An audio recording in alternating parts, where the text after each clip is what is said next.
సహితం విభిన్న వ్యూహ విరచితం మంత్రతంత్ర మిళితం మహోన్నతం ఈ సంహితం ఇదే కదా క్షాత్రం క్షాత్రం.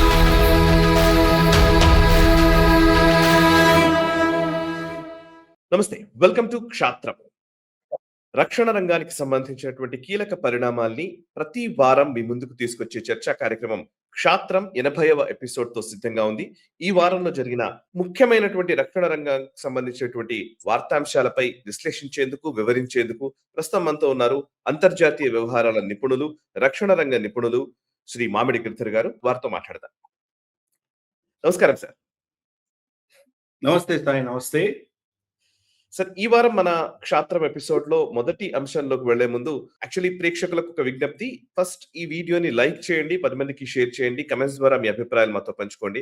ఎందుకంటే డిఫెన్స్ రంగానికి సంబంధించి ప్రతి వారం కీలకమైన సమాచారాన్ని మీకు అందించే ఒక ప్రయత్నం మేము చేస్తూ ఉన్నాము. సో ఈ ప్రయత్నాన్ని ఆదరించండి. అండ్ అంతేకాదు, నేషనల్ స్టెప్ ఇప్పటివరకు సబ్స్క్రైబ్ చేసుకునే ప్రేక్షకులు ఉంటే వెంటనే సబ్స్క్రైబ్ చేసుకోవాల్సిందిగా కోరుతూ ఉన్నాను. అండ్ సబ్స్క్రైబ్ చేసుకున్న వాళ్ళు బెల్ ఐకాన్ పై క్లిక్ చేసి నోటిఫికేషన్స్ మిస్ కాకుండా మీరు ఆప్షన్ ని ఎంచుకోవాల్సిందిగా కోరుతున్నాను.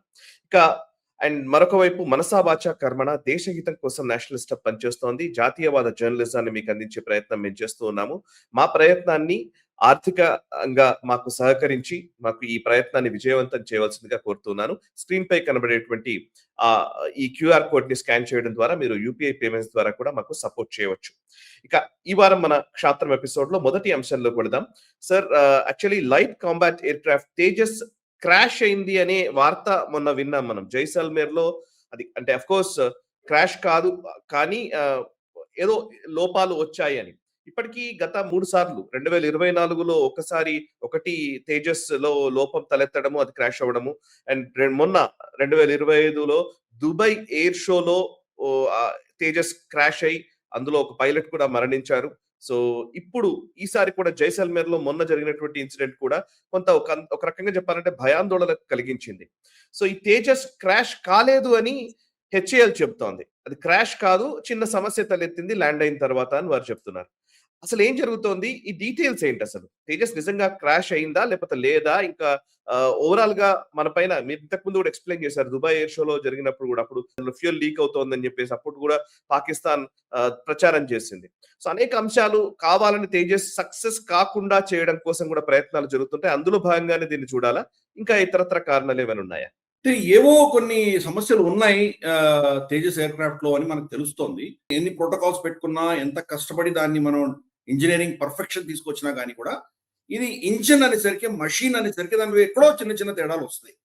ఆఫ్టర్ ఆల్ మన కార్ మనం రోజు సర్వీసింగ్ చేసి మెయింటైన్ చేస్తున్న కారే మనం బయటికి వెళ్తే ఎప్పుడో ఆగిపోతుంది. ఎందుకు ఆగిపోతుందో మనం చెప్పలేదు. దానికి ఏదో రేడియేటర్ హీట్ అవుతుంది, ఇంకేదో బెల్ట్ తెగిపోతుంది, ఏదో ఒక అంశం ఉంటుంది దానికి. కాబట్టి ఇంత కాంప్లికేటెడ్ మషిన్స్ లో కూడా ఇటువంటి సమస్యలు వచ్చేటువంటి అవకాశాలు లేకపోలేదు. కానీ మనం ఒక విషయం అర్థం చేసుకోవాలి. ఇది ఏదో ఒక తేజస్ కి సంబంధించిన అంశమే కాదు. మనకు for instance even American air crafts కూడా ఎన్నో క్రాష్ అయినాయి. F-16 చరిత్ర చూస్తే ఎన్ని క్రాష్ అయినాయి అవి. కాబట్టి ఇదేదో మనకు మాత్రమే ఉన్నది, మనమే భారత దేశంలో తయారైనటువంటి ఎయిర్ క్రాఫ్ట్స్ మాత్రమే వస్తున్నది ఈ విషయం కానే కాదు. ఇంతవరకు తేజస్ దాని యొక్క చరిత్రలో 3 యాక్సిడెంట్స్ జరిగింది. దాంట్లో ఒక దుబాయ్ ఎయిర్ షోలో జరిగినటువంటి ఘటనలో మాత్రమే పైలట్ చనిపోయారు.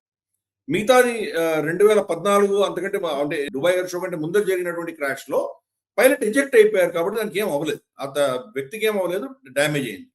లేటెస్ట్ గా జైసాల్మేర్ లో మనం చూసాము, విపరీతంగా ఇదంతా అయిపోయింది, 3వ క్రాష్ అయిపోయింది, చాలా మంది చేశారు. దాంతో 30 ఎయిర్ క్రాఫ్ట్ కూడా గ్రౌండ్ చేశారని చెప్పారు. సో ఎస్, గ్రౌండ్ చేయడం అనేది కరెక్టే, కానీ దాంట్లో టెక్నికల్ గ్లిచ్ ఏదో వచ్చింది. హెచ్ఏఎల్ చాలా స్పష్టంగా చెప్పింది క్రాష్ అవ్వలేదు అని చెప్పింది. అంటే ఏంటి? ఫ్లైట్ ల్యాండ్ అయిన తర్వాత బ్రేకింగ్ సిస్టమ్ లో దేంట్లోనో తేడాలు వచ్చాయి. కాబట్టి దాంతో పైలట్ ఎందుకైనా మంచిది, ఎమర్జెన్సీగా తను ఎజెక్ట్ అయిపోయి పైకి వెళ్ళిపోయాడు. సో ఎయిర్ క్రాఫ్ట్ కొంత మైనర్ డ్యామేజెస్ అయ్యాయి, దాన్ని మళ్ళీ రిపేర్ చేయొచ్చు అన్నట్టుగానే హెచ్ఏఎల్ చెప్తుంది. బట్ ఎందుకు అలా జరిగింది? దాని గేర్ లో ఏమైనా ప్రాబ్లం ఉందా, దాని ల్యాండింగ్ గేర్ లో ప్రాబ్లం ఉందా, లేదా దాని బ్రేకింగ్ సిస్టమ్ లో ప్రాబ్లం ఉందా, హైడ్రాలిక్స్ లో ప్రాబ్లం ఉందా, ఇవి రీసెర్చ్ చేసి దాన్ని ఎక్కడ ప్రాబ్లమ్స్ ఉండొచ్చు దాని పిన్ పాయింట్ దాన్ని కనుక్కొని దాన్ని నివారించే దిశగా మిగతా 30 ఎయిర్ క్రాఫ్ట్లు కూడా వాళ్ళు ప్రస్తుతానికి ఆపారు ఇండియన్ ఎయిర్ ఫోర్స్. ఇది తరచూ జరుగుతూ ఉంటుంది. కొత్త కొత్త మనకు ఫోర్డ్ కానీ, మనకు టయోటా కానీ, ఈవెన్ మర్సిడీస్ బెన్స్ కానీ, ఇటువంటి ఎన్నో కంపెనీలు కార్లను రిలీజ్ చేస్తారు. చేసిన తర్వాత రీకాల్ చేస్తారు వాటిని. దాంట్లో ఏదో చిన్న ప్రాబ్లం ఉంటుంది, రీకాల్ చేసి మళ్ళీ అవన్నీ చేంజెస్ పంపిస్తారు. కాబట్టి ఇది ఏది కూడాను అవుట్ ఆఫ్ వే కాదు. ఏదో చాలా ప్రమాదం జరిగిపోయిందనో, లేకపోతే చాలా ఏదో ఘోరం జరిగిపోయిందనో అటువంటి సమస్య కానే కాదు. కానీ ఏదో విధంగా భారతదేశంలో తయారైనటువంటి ఎయిర్ క్రాఫ్ట్స్ ని కించపరచడము, దీన్ని నీచంగా చూపించేటువంటి ప్రయత్నాలు ఇగో ఈ బడా బాబులు చేస్తారు. ఎవరు లాకీడ్ మార్టిన్ కావచ్చు, లేదా చెంగ్డు కార్పొరేషన్ కావచ్చు, ఇటువంటి వాళ్ళు చేస్తూ ఉంటారు. ఆ దృష్ట్యా దీన్ని చూడాలి. చిన్న ఘటన జరిగిన మాట మాత్రం వాస్తవము. మిగతా 30 ఎయిర్ క్రాఫ్ట్స్ ని మనం గ్రౌండ్ చేసి దాన్ని రిపేర్ చేసి దాన్ని మళ్ళీ రీటెస్ట్ చేయడానికి మనం గ్రౌండ్ చేయడం అనేది కూడా వాస్తవము. కానీ అది క్రాష్ అవ్వలేదు. దానివల్ల దాని యొక్క చరిత్రలో మేజర్ ఘటన కానే కాదు అది. చిన్న టెక్నికల్ ఇష్యూస్ వచ్చినాయి. ఒక ఎయిర్ క్రాఫ్ట్ ఎవాల్వ్ అవుతూ ఉండగా ఇవన్నీ కూడా రెక్టిఫై అవుతాయి. నెక్స్ట్ MK2 వర్షన్ వచ్చేసరికి ఇంకా పటిష్టం అవుతుంది, ఇంకా దాని ప్రోటోకాల్స్ పెరుగుతాయి. కాబట్టి ఇది ఒక ఎవల్యూషన్, దాని యొక్క జర్నీ, దాని యొక్క అనుభవంలో, దాని ఎక్స్పీరియన్స్ లో ఒక ఎవల్యూషన్ గా చూడాలి. కానీ అంతకు మించి ఏమీ లేదు. రొటీన్ సార్టీలో జరిగినటువంటి ఘటన ఇది. కాబట్టి దీన్ని త్వరలోనే దాని సమస్యకు పరిష్కారం తీసుకొస్తారు. దీన్ని అపోహలకు పోయి మన దేశంలో తయారైనటువంటి అద్భుతమైనటువంటి తేజస్ని దాన్ని భ్రష్టు పట్టించేటువంటి శక్తులు చేస్తున్నటువంటి ఈ ప్రొపగాండాని మన ప్రజలు మాత్రం దాన్ని తిప్పికొట్టాలి. అటువంటి ఫేక్ నారేటివ్ దాంట్లో మనం పడకూడదు అనేది నా ఉద్దేశం. Okay, super sir, super, correct. ఇక నెక్స్ట్ అంశంలోకి వెళ్దాం sir. Indian air force Pinaka missiles, surface to surface missiles మనం ఇప్పటిదాకా మనం డిస్కస్ చేశాము. కానీ air to surface version almost testing దశలో ఉంది. అది సిద్ధమవుతోంది అని తెలుస్తోంది ఇండియన్ ఎయిర్ ఫోర్స్ కోసం అని చెప్పేసి. ఎయిర్ లాంచ్డ్ పినాకా మిసైల్ ఎప్పుడు రావచ్చు, దాని ప్రత్యేకత ఏంటి ఒకసారి చెప్తారా? అంటే Pinaka multi barrel rocket launchers మన దగ్గర ఏవైతే ఉన్నాయో అవి ఏరియా శానిటైజ్ చేయగలరు. ఒక బ్యాటరీ ఒక 24-30 మిసైల్స్ ఒక నిమిషంలో ఫైర్ చేయగలరు. ఫైర్ చేసేసరికి ఒక ఏరియా మొత్తం శానిటైజ్ అయిపోతుంది. అంటే ఫర్ ఇన్స్టెన్స్ వాళ్ళ రన్వే అనుకుందాం. ఆ రన్వేని యాప్రన్, తర్వాత వాళ్ళ దీని ఏమంటారంటే కంట్రోల్ టవర్స్ కానీ, వాళ్ళ కమాండ్ కంట్రోల్ సెంటర్స్ కానీ, రెడార్ స్టేషన్స్ కానీ, లేదా వాళ్ళ హ్యాంగర్స్ కానీ, ఇవన్నీ ఒక 2 బరాజెస్ లో మొత్తం నాశనం అయిపోతాయి. కాబట్టి అటువంటిది ఇది బేసిక్ గా దాని యొక్క ఫంక్షన్ అంతా కూడాను సర్ఫేస్ టు సర్ఫేస్. ఇక్కడి నుంచి ఫైర్ చేసామంటే అక్కడ వెళ్ళి మళ్ళీ భూమి మీద పడి ధ్వంసం చేస్తుంది. దానికోసం అది మొత్తం డిజైన్ చేయబడింది. ఇప్పుడు దాన్ని ఎయిర్ క్రాఫ్ట్ లో పెట్టి ఫైర్ చేసేటువంటి దిశగా దాన్ని మోడిఫై చేస్తున్నారు. మోడిఫై చేసి ఇప్పుడు రాబోయే రోజుల్లో సుకోయ్లో కావచ్చు, తేజస్ లో కావచ్చు, బహుశా ఈవెన్ రఫాయల్లో కావచ్చు, లేదా MiG-29 లో కావచ్చు, వీటిలో పెట్టేటువంటి ప్రయత్నాలు జరుగుతున్నాయి. సో అది సక్సెస్ అయింది అని మనకు తెలుస్తోంది. సో పినాకా అన్నది అసలు కంప్లీట్ గా అటానమస్ గా వెళ్తుంది. అది దాన్ని రేడియో జామింగ్ చేయలేదు శత్రువు. అలాగే దానికి GPS నుంచి సిగ్నల్ కట్ అయినా కానీ కూడా దాంట్లో ఆల్రెడీ మనం టార్గెట్ దాన్ని ఫీడ్ చేసి ఉంటాం. కాబట్టి గ్రౌండ్ హగ్ అక్కడి నుంచి చూసుకుంటూ టెరెన్ లో ఎలా ఉంది దాని సెన్సర్స్ చూసుకుని అది వెళ్ళి డైరెక్ట్ కొట్టగలదు. కాబట్టి అంత కెపాసిటీ ఉన్నటువంటి పినాకా మిసైల్ ని మనం ఇప్పుడు ఎయిర్ లాంచ్ మిసైల్ గా దాన్ని తయారు చేసే దిశగా మన DRDOను తర్వాత వీళ్ళందరూ ప్రయత్నాలు చేస్తున్నారు. సక్సెస్ అయిందని వింటున్నాము. అఫ్ కోర్స్ ఏదో ఒక ట్రయల్ సక్సెస్ అవ్వగానే దాన్ని ఇండక్ట్ చేయం. మనం మల్టిపుల్ యాంగిల్స్ లో చేస్తాము. వర్షం విపరీతమైన కుండపోత వర్షం వస్తుంటే ఇది తట్టుకోగలదా, వెళ్ళగలదా? విపరీతమైన గాలులు ఉన్నప్పుడు ఇది నిజంగా ఏరోడైనమిక్స్ మెయింటైన్ చేసుకోగలదా? అలాగే హీట్ 50 డిగ్రీల సెల్సియస్ రాజస్థాన్ హీట్ లో దాని పారామీటర్స్ అన్ని మెల్ట్ అయిపోయి దాని ఆ వేడికి ప్లస్ దాని లోపల కంబషన్ హీట్ కి దాని కమ్యూనికేషన్ రడార్లు, దానికి సంబంధించినటువంటి ప్రోటోకాల్స్, GPSలు ఇవన్నీ కూడా మెల్ట్ అయిపోతాయా? అలాగే మనకు ఎక్కడో హషిమారా, తర్వాత మనకు మేఘాలయ ప్రాంతాల్లో వర్షపాతం విపరీతంగా ఉంటుంది. అస్సాం ప్రాంతాల్లో ఆ వర్షంలో ఏమైనా నీళ్లు లోపలికి వెళ్ళిపోయి జామ్ అయిపోతుందా? లద్దాఖ్ లో ఆక్సిజన్ తక్కువ ఉంటుంది. అటువంటి పరిస్థితుల్లో నిజంగా జామ్ అయి ఫెయిల్ అవుతుందా? ఇలా మల్టిపుల్ యాంగిల్స్ దాన్ని టెస్ట్ చేస్తారు. కాబట్టి ఇవన్నీ టెస్ట్ చేసి తర్వాత ఫైనల్లీ ఇండక్షన్ వస్తుంది. బహుశా నేను అనుకోవడం అంటే ఇంకొక సంవత్సరం పట్టవచ్చు ఈ టెస్ట్ అన్ని అయ్యేసరికి. తర్వాత దానికి క్లియరెన్స్, దానికి కొంత ప్రాసెస్ ఉంటుంది. మోస్ట్ లైక్లీ 2027లో, ఎందుకంటే ఈ ప్రభుత్వం వచ్చిన తర్వాత అన్ని ఫాస్ట్ ట్రాక్ చేస్తున్నారు వాళ్ళు. కాబట్టి ఆ ఫాస్ట్ ట్రాక్ దృష్ట్యా బహుశా 2027లో దీని ఫుల్ ఇండక్షన్ అనేది వచ్చేటువంటి అవకాశాలు ఉన్నాయి. లేదా అట్లీస్ట్ లిమిటెడ్ వర్షన్ ఇండక్షన్ మాత్రం తప్పకుండా వస్తుంది. ఇది మేజర్ అచీవ్మెంట్. మనం ఈవెన్ ఇజ్రాయెల్ నుంచి ఈరోజు మనం కొనుక్కుంటున్నటువంటి వెపన్స్ కూడా ఈ రోజు మనం దాని గురించి చర్చించబోతున్నాం. ఎయిర్ లాంచ్డ్ బ్యాలిస్టిక్ మిజైల్ గురించి చర్చించబోతున్నాం. So Correct. భూమి మీద నుంచి ఫైర్ చేసే మిజైల్స్ అన్నింటిని కూడా ఇప్పుడు ఆకాశం నుంచి ఫైర్ చేస్తే ఎలా ఉంటుంది అన్న దిశగా మన ఇండియన్ ఎయిర్ ఫోర్స్, మన సెక్యూరిటీ ఎస్టాబ్లిష్మెంట్ ఆలోచన చేస్తున్నట్టు స్పష్టంగా అర్థమవుతుంది. అందుకనే పినాక అంతటి focused surface to surface missile ని కూడా ఎయిర్ లాంచ్డ్ మిసైల్ గా కన్వర్ట్ చేస్తున్నారంటే మనం అర్థం చేసుకోవచ్చు దీని క్రిటికాలిటీ ఎంత ఉన్నదో. ఈ ఆపరేషన్ సింధూర్ తర్వాత మనం తెలుసుకున్న గుణపాఠాల దృష్ట్యా ప్రతిసారి వాడి సరిహద్దు దాటి వెళ్ళి అక్కడ కొట్టక్కర్లేదు. మనం ఎయిర్ లాంచ్ మనం చాలా చేయొచ్చు. పినాక ఏంటంటే ఒక ఏరియా మొత్తం ధ్వంసం చేస్తుంది. అదే ఎయిర్ క్రాఫ్ట్ లాంచ్ చేసామంటే పిన్ పాయింట్ గా వాడి కంట్రోల్ టవర్ కొడతాం. అంటే ఇంకా అక్కడ దాని యాప్రన్ మేనేజ్ చేసే ఎవడు ఉండడు. ఎయిర్ క్రాఫ్ట్స్ ఎలా ల్యాండ్ అయితే ఎవరు టేక్ ఆఫ్ అవుతాయి, లేదా వాడు రెడార్ స్టేషన్ మాత్రమే కొడతాం. ఇలా పిన్ పాయింట్ ప్రెసిషన్ తో కొట్టడానికి పినాకాని మనం ఎయిర్ లాంచ్ కూడా చేస్తున్నాం. అందుకని వండర్ఫుల్ న్యూస్. చూద్దాం, త్వరలోనే అది ఇండక్ట్ అవుతుందని మనం దాన్ని ఆశిద్దాం. సూపర్. సరే, ఇక నెక్స్ట్ అంశంలోకి వెళదాము. యాక్చువల్లీ మనము ఈ global roundup, defence roundup start చేసిన దగ్గర నుంచి కూడా యాక్చువల్లీ చాలా గొప్ప గొప్ప ఆవిష్కరణలు జరుగుతూనే వస్తూ ఉన్నాయి. 2023లో స్థాపించినటువంటి ఒక సంస్థ ఇంకొక అద్భుతాన్ని భారత ఆర్మీ కోసమని అందించింది. దాని గురించి మనం మాట్లాడదాము. అపోలియాన్ డైనమిక్స్ అనే ఒక సంస్థ, ఇది బిట్స్ పిలాన్ నుంచి వచ్చినటువంటి వాళ్ళు స్టార్ట్ చేసినటువంటి సంస్థ. సో వాళ్ళు జెట్ పవర్డ్ యుఏవిని మూవింగ్ ఎస్యూవి మీద నుంచి, కార్ మీద నుంచి సక్సెస్ఫుల్ గా టెస్ట్ చేశారు. ఆ టెస్ట్ విజయవంతమైందని తెలుస్తోంది. అంటే మనం అన్మాన్డ్ ఏరియల్ వెహికల్స్ వీటిని లాంచ్ చేయాలంటే ఒక దగ్గర ఉండడము, ఏదైతే ఒక బేస్ ని పెట్టుకొని చేయడం కాదు, మూవింగ్ వెహికల్ నుంచి కూడా మనం యుఏవిని లాంచ్ చేయవచ్చు అనే ఒక అద్భుతమైనటువంటి ఫీట్ ని వీళ్ళు సాధించడం జరిగింది. Kudos to them. యాక్చువల్లీ మీరు కూడా దాని గురించి ఎక్స్ప్లెయిన్ చేస్తారా? అసలు ఏంటి స్పెషాలిటీ చెప్తారా? ఆపరేషన్ సింధూర్ జరుగుతున్నప్పుడు పాకిస్తాన్ ఏ స్థావరాలను వాడుకొని ఎక్కడి నుంచి మన మీద డ్రోన్స్ ప్రయోగం చేసిందో మనం మన శాటిలైట్ ఇమేజెస్, మన ఏవాక్స్, మన గ్రౌండ్ రెడార్స్, తర్వాత మిగతా సెన్సర్స్ అవన్నీ కూడా పసిగట్టాయి. కాబట్టి శత్రువు దీన్ని ఏదో విధంగా మనం ఎక్కడి నుంచి లాంచ్ చేస్తున్నాము అన్నది పసిగట్టచ్చు. ఫర్ ఇన్స్టెన్స్, గతసారి క్షాత్రంలో మనం ఒక న్యూస్ ఇచ్చాం. మన మీరట్ ప్రాంతంలో డెడికేటెడ్ డ్రోన్ రన్వే పెట్టబోతున్నామని మనం ఒక మెసేజ్ ఇచ్చాం. కాబట్టి అది అఫ్కోర్స్ పబ్లిక్ డొమైన్ లో ఉంది, శత్రు కూడా తెలిసి ఉంటుంది కదా. అది వాటి మీద దాడి చేసి దాన్ని కట్ చేస్తే కనుక మనం డ్రోన్స్ లాంచ్ చేసేటువంటి మన క్షమత తగ్గిపోవచ్చు. అందుకనే కొత్త దీనికి సంబంధించినటువంటి ఆప్షన్స్ అన్ని కూడా మనం ఆవిష్కరించుకుంటున్నాం. మిసైల్స్ ని మనం డ్రోన్ లాంచ్ మిసైల్స్ చేస్తున్నాం. కర్నూలులో టెస్ట్ చేసాం మనం దాన్ని కొన్ని నెలల క్రితం.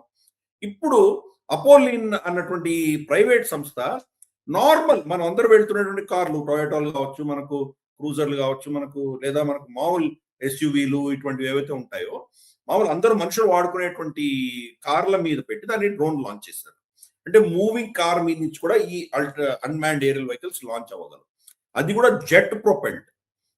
అంటే జెట్ ప్రొపెల్డ్, దానికి థ్రస్ట్ వేరే ఉంటుంది, దాని స్పీడ్ వేరే ఉంటుంది, దాని యొక్క పుష్ బ్యాక్ వేరే ఉంటుంది. ఎందుకంటే ఆ హీట్ పైన దాని రూఫ్ మీద తగిలిందంటే కానీ మరి కార్ పరిస్థితి ఏమవుతుంది. కాబట్టి ఇవన్నీ దృష్ట్యా చూసుకుని వాడు దాన్ని అద్భుతంగా ఈ కంపెనీ అనేది దాన్ని టెస్ట్ చేసి సక్సెస్ఫుల్ గా చేశారు. రేపటి రోజు యుద్ధం వచ్చింది అనుకుందాం. యుద్ధంలో శత్రువు కనుక మన డ్రోన్ బేసెస్ ని టార్గెట్ చేసి కొడితే కనుక మన డ్రోన్స్ దాన్ని మళ్ళీ లాంచ్ చేయలేని పరిస్థితికి మనకు వస్తే కనుక ఇదో దీంట్లో లాంచ్ చేయొచ్చు. మనం లక్షలాది కార్లు తిరుగుతుంటాయి మన రోడ్ల మీద, ఏదో కార్ నుంచి దాన్ని షూట్ చేస్తాం, వాడికి శత్రువు తెలియని కూడా తెలియదు. కాబట్టి అటువంటి ప్రోటోకాల్స్ పెట్టుకుంటున్నాం మనం. ఇన్ఫాక్ట్ కొన్ని, అండ్ ఆఫ్ కోర్స్ ఇది జెట్ ప్రొపల్షన్, ఇది నార్మల్ చిన్న క్వాడ్ కాప్టర్స్ అంటాం కదా, అవి స్కూటర్ మీద, సైకిళ్ళ మీద పెట్టి కూడా మనం ఎక్స్పెరిమెంట్ చేసాం. సో ఈ యుద్ధం అంటూ వస్తే కనుక మనకు ట్రెడిషనల్ గా ఎక్కడెక్కడి నుంచి లాంచ్ చేస్తామో వాటిలో అన్నిటికీ దెబ్బ తగిలినా కానీ కూడా ప్రత్యామ్నాయాలు చూసుకుంటున్నాం. ఏ మూవింగ్ మన దగ్గర కదులుతున్నటువంటి బండి ఏది ఉన్నా దాన్ని వాడుకుని మనం కొట్టగలిగినటువంటి క్షమత పెంచుకుంటాం. అది ప్రైవేట్ రంగ సంస్థ దాని హీట్ ని ఎలా అబ్జర్వ్ చేయాలి, ఆ స్పీడ్ లో ఎలా వెళ్తుంది, ఏరోడైనమిక్స్ ఎలా వస్తాయి, నావిగేషన్ ఎలా ఉంటుంది, ఇవన్నీ కూడా టెస్ట్ చేసి దాన్ని సక్సెస్ఫుల్ చేయగలిగారంటే చిన్న విషయం కాదు, చాలా పెద్ద విషయం ఇది. అందుకని శత్రువులు మనల్ని, వాళ్ళు భారతదేశం గురించి అన్ని తెలుసు, రేపు యుద్ధం వస్తే వీళ్ళని మొదటి దాడిలోని వీళ్ళందరినీ, వీళ్ళ శక్తిని మనం కొట్టేయగలము అనుకుంటున్న శత్రువులకు కూడా ఇదో ఇటువంటి మెసేజ్ ఏం వెళ్తుందంటే కనుక మా దగ్గర మీరు అన్ని కొట్టేసినా కానీ కూడా మళ్ళీ మేము రిటాలియేట్ చేయగలిగిన శక్తి మా దగ్గర ఉంది. మేము ఎక్కడి నుంచి కొడతామో మీకు తెలియని కూడా తెలియదు. అటువంటి శక్తిని మేము పెంచుకుంటున్నాము. Even normal civilian defence fusion కూడా చేయొచ్చు మేము అని చెప్తున్నాం. ఇది చైనా ఆఫ్ కోర్స్ చేస్తుంది. చైనా సివిలియన్ మనకు డిఫెన్స్ ఫ్యూజన్ అన్నది వాళ్ళ డాక్ట్రిన్లోనే ఉంది. కాబట్టి వాళ్ళ షిప్పులు ఫర్ ఇన్స్టెన్స్ కంటైనర్ షిప్పులు, కార్గో తీసుకెళ్లే షిప్పులు ఇవన్నీ కూడాను డిఫెన్స్, రేపు యుద్ధం అంటూ వస్తే దాన్ని డిఫెన్స్ నౌకగా వాడుకోవడానికి కావాల్సినటువంటి దాని స్ట్రక్చరల్ ఇంజనీరింగ్ లో ఆల్రెడీ ముందు నుంచి పెట్టుకున్నారు. మనము ప్రస్తుతానికి ఎమర్జింగ్ థ్రెట్స్ ఏవైతే ఉన్నాయో డ్రోన్ టెక్నాలజీ, దానిని ఇలా మనం దాన్ని సులభంగా దీని మీద నుంచి లాంచ్ చేయగలిగినటువంటి ఒక ప్రోటోకాల్, ఒక కెపాసిటీ మనం పెట్టుకుంటున్నాము. ఇది ఒక ప్రైవేట్ రంగ సంస్థ చేయడం అనేది చాలా అద్భుతం. ఇంకా ఇటువంటి ఆవిష్కరణ ఇంకా చాలా అద్భుతాలు తీసుకొస్తారని ఆ సిబ్బంది భారత మాత సేవలో ఇంకా చాలా ప్రోడక్ట్స్ తీసుకొచ్చి మన రక్షణ రంగానికి చాలా సేవలు అందిస్తారని మనం వాళ్ళని కోరుకుందాము, వాళ్ళని అభినందనలు తెలుపుదాం. Okay, super. ఇక నెక్స్ట్ అంశంలోకి వెళ్దాం సార్.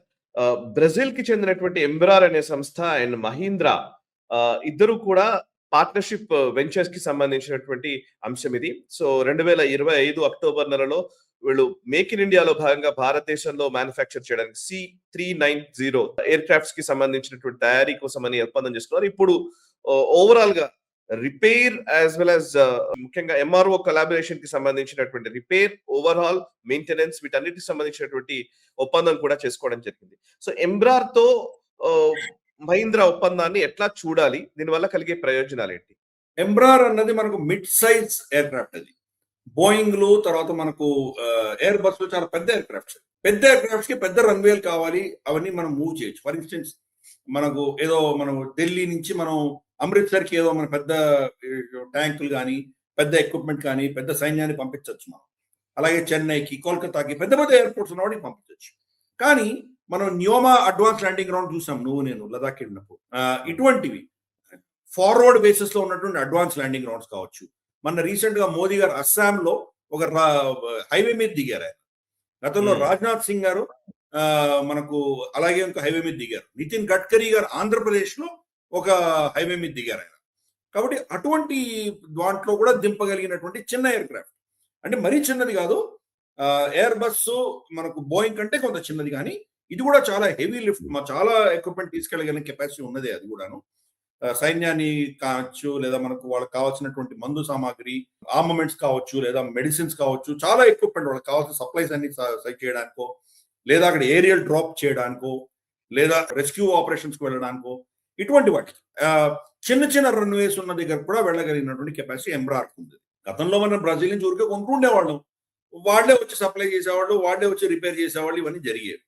ఇప్పుడు మహీంద్రాస్ వాళ్ళతోటి జేవీ పెట్టుకున్న తర్వాత వాళ్ళ దగ్గర కొన్నటువంటి ఆల్రెడీ మన దగ్గర ఉన్నటువంటి ఎయిర్ క్రాఫ్ట్ ఒక ఎత్తు అయితే, మన లూలా డిసిల్వా భారతదేశానికి వచ్చారు కదా, మనకు ఆర్టిఫిషియల్ ఇంటెలిజెన్స్ సమ్మిట్ అవ్వగానే ఆయన కూడా వచ్చారు. సో ఆయన మోదీ గారు ఒప్పందం చేసుకున్నటువంటి ఒప్పందాల ప్రకారం ఇంకా మనం ఇటువంటి ఎంబ్రార్ చాలా ఎయిర్ క్రాఫ్ట్స్ కొనబోతున్నాం. కాబట్టి వాటి అన్నిటిని కూడాను మళ్ళీ బ్రెజిల్ నుంచి ఎవరో రావడమో, లేదా బ్రెజిల్ దాకా దీన్ని పంపించడమో అటువంటి పరిస్థితులు లేకుండా భారతదేశంలో దాని మెయింటెనెన్స్, రిపేర్, ఓవరాలింగ్, ఎంఆర్ఓ అంటారు, ఇవన్నీ కూడాను చేసే దిశగా ఈ టీమ్స్ అన్ని కూడా ఒక జాయింట్ వెంచర్ పెట్టుకొని భారతదేశంలో చేస్తున్నారు. అంటే దానికి కావాల్సిన స్పేర్ పార్ట్స్, దానికి కావాల్సిన సప్లై చైన్ అంతా కూడా భారతదేశంలో ఉండబోతుంది. మనకు తెలుసు మారుతి, సుజుకి ఫర్ ఇన్స్టెన్స్, ఈ రోజు సుజుకి వాళ్ళు ఎప్పుడు భారతదేశంలో మారుతి 800 ఇంట్రొడ్యూస్ చేశారో కానీ ఈ రోజు దాంట్లో నట్టు, బోల్టు, రబ్బరు ప్రతిది కూడా భారతదేశంలో తయారైంది. అన్ని మొత్తం భారతదేశంలో ఎకో సిస్టమ్ అంతా వచ్చేసింది. పేరు ఇప్పుడు కూడా దాన్ని మారుతి సుజుకి అంటాం. సుజుకి అంటాం కానీ సుజుకి వాళ్ళు లాభాలు తీసుకుంటున్నారు. ప్రతి ప్రోడక్ట్ భారతదేశంలో తయారవుతుంది. అలాగే ఇది కూడా ఎంబ్రార్ కూడా మనకు ఫ్యూచర్ లో జరగబోతుంది. అది కానీ కంప్లీట్ టెక్నాలజీ అబ్జర్వ్ చేసుకుంటాము. దాని పార్ట్స్ అన్ని కూడా అండర్ లైసెన్స్, వాళ్ళ లైసెన్స్ తో ప్రాఫిట్ వాళ్ళకి ఇస్తాము. ఈ జాయింట్ వెంచర్ అనేది రన్ చేస్తుంది. కాబట్టి మన దేశంలోనే ఇవన్నీ ఇటువంటి ఫెసిలిటీస్ వచ్చాయంటే రేపు యాక్టివ్ యుద్ధాలు వచ్చినప్పుడు వాళ్ళ మీద డిపెండ్ అవ్వకుండా మన దేశంలోనే ఈ ఎకో సిస్టమ్ మనకు ఉంటుంది. అది కాబట్టి ఏమైనా డ్యామేజ్ అయితేనో, లేదా దాన్ని ఓవరాల్ చేయాలంటేనో, దానికి అర్జెంట్గా దానికి రిపేర్ చేయాలంటేనో, ఏం చేయాలన్నా కానీ మన దేశంలోనే కెపాసిటీ బిల్డ్ చేసుకోవడానికి మనం చేస్తున్నాం. మన క్షాత్రం చూసిన ప్రేక్షకులందరూ అర్థం చేసుకోవచ్చు. ఎన్నో లెవెల్స్ లో మనం యాక్షన్స్ తీసుకుంటున్నాం. ఒకటి ప్యూర్ గా మనం బయట నుంచి కొనుక్కున్న తర్వాత వాళ్ళే దానికి రెస్పాన్సిబిలిటీ తీసుకుంటారు. వాళ్ళే దాన్ని ఓవరాల్ మెయింటెనెన్స్, అది ఆకాశంలో ఇన్ని గంటలు మినిమం ఉండాలి అని మనం కండిషన్స్ పెట్టింది అంతా వాళ్ళు చూసుకుంటారు. అదొక మోడల్. రెండవది ఇటువంటి మోడల్ జాయింట్ వెంచర్ పెట్టుకొని మనము ఆ company original equipment manufacture, OEMs అంటారు, వాళ్ళు మనం ఇద్దరు కలిసి భారతదేశంలో ఫెసిలిటీస్ పెట్టుకోవడం. మూడవది టెక్నాలజీ ట్రాన్స్ఫర్ అవుతే కనుక ఆ ప్రోడక్ట్స్ మన దేశంలో తయారు చేయడం. ప్రోడక్ట్స్ మన దేశంలో తయారు చేసి అఫ్ కోర్స్ వాళ్ళకి ప్రాఫిట్ రావచ్చు, బట్ మన దేశంలోనే ఎకో సిస్టమ్ బిల్డ్ చేసే దిశగా మనం చేయొచ్చు. నాలుగవది అఫ్ కోర్స్ కంప్లీట్ గా మనమే ఇండిజినస్ గా చేసుకొని మనం చేసేది వేరే విషయం. ఎంబ్రార్ తో వచ్చేసరికి ఈరోజు బ్రిక్స్ దేశాల్లో ఎస్పెషల్లీ బ్రాజిల్ భారతదేశానికి దగ్గరగా అయ్యేటువంటి ప్రయత్నం చేస్తోంది కాబట్టి అందుకని వాళ్ళు సుముఖత చూపించేసరికి క్రమేపీగో ఇటువంటివన్నీ మెల్లిగా ఎంబ్రార్ సంబంధించింది కావచ్చు, వాళ్ళ దగ్గర ఉన్నటువంటి టెక్నాలజీ మన దేశంతో కొలాబరేట్ చేయడానికి సిద్ధపడ్డారు. ప్రస్తుతానికి ఫస్ట్ స్టెప్ ఇది, ఎంఆర్ఓ జరుగుతోంది. నెక్స్ట్ స్టేజెస్ లో మనం ఇంకా దాని మ్యానుఫ్యాక్చరింగ్ కావచ్చు, దాని అసెంబ్లీ లైన్స్ కావచ్చు, లేదా దాంట్లో కొంత అడ్వాన్స్ రీసెర్చ్ కావచ్చు, జాయింట్ రీసెర్చ్ కావచ్చు, భారతదేశంలో త్వరలో మనం చూడబోతున్నాం. బట్ ఇది మనకు లాంగ్ టర్మ్ యుద్ధం చేయాలంటే మన శక్తి, మనకు ఇంకొకరి మీద ఆధారపడే శక్తిని తగ్గించి ఆత్మనిర్భరత పెంచుకునే దిశగా దీన్ని మనం చూడాలి. Yes sir. ఇక నెక్స్ట్ అంశంలోకి వెళ్దాం సార్. భారత నావికా దళము ఐఎన్ఎస్ అంజదీప్ ని కమిషన్ చేయడానికి సిద్ధమైంది. ఇవాళ ఇప్పుడు మనం ఇది టెలికాస్ట్ చేసే రోజు ఫిబ్రవరి 27 రోజున కమిషన్ కాబోతోంది. తమిళనాడులో చెన్నై పోర్ట్ నుంచి చేయబోతున్నారు.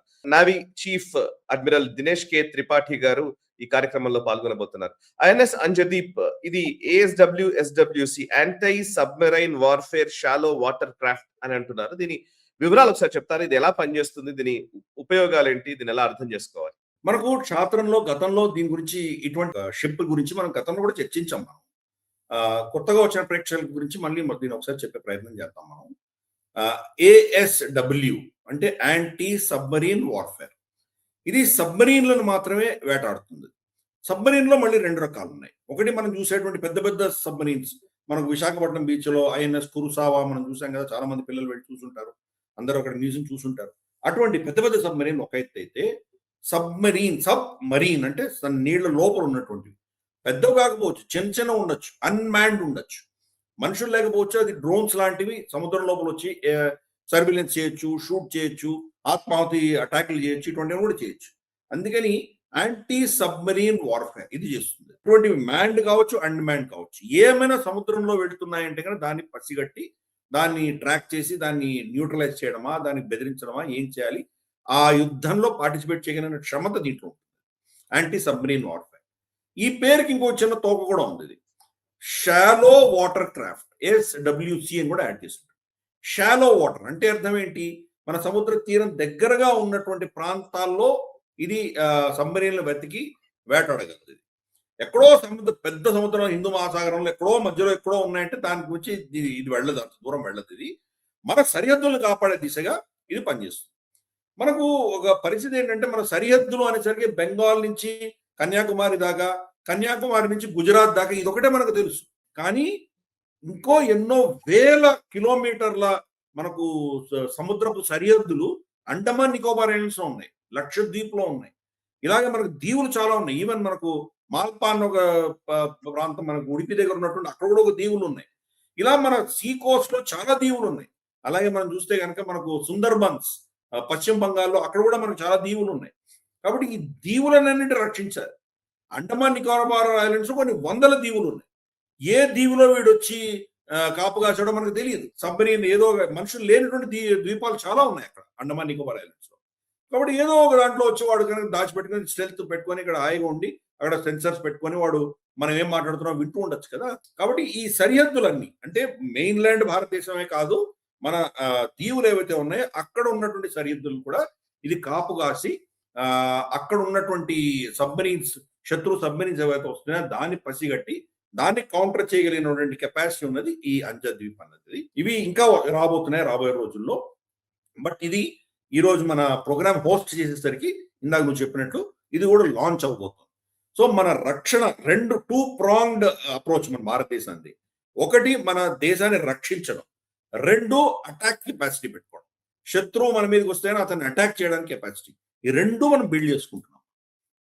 కాబట్టి ఆ దృష్ట్యా ఇది ఒక రక్షణకు సంబంధించి మన సరిహద్దులను కాపాడేటువంటి ఒక స్పెషలైజ్డ్ షిప్ కింద మనం భావించాలి.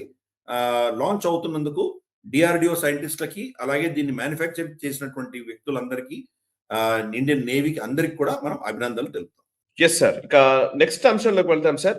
TU-160M white swan strategic bombers ఏవైతే రష్యా కి సంబంధించినటువంటి స్ట్రాటజిక్ బాంబర్స్ ఇవి.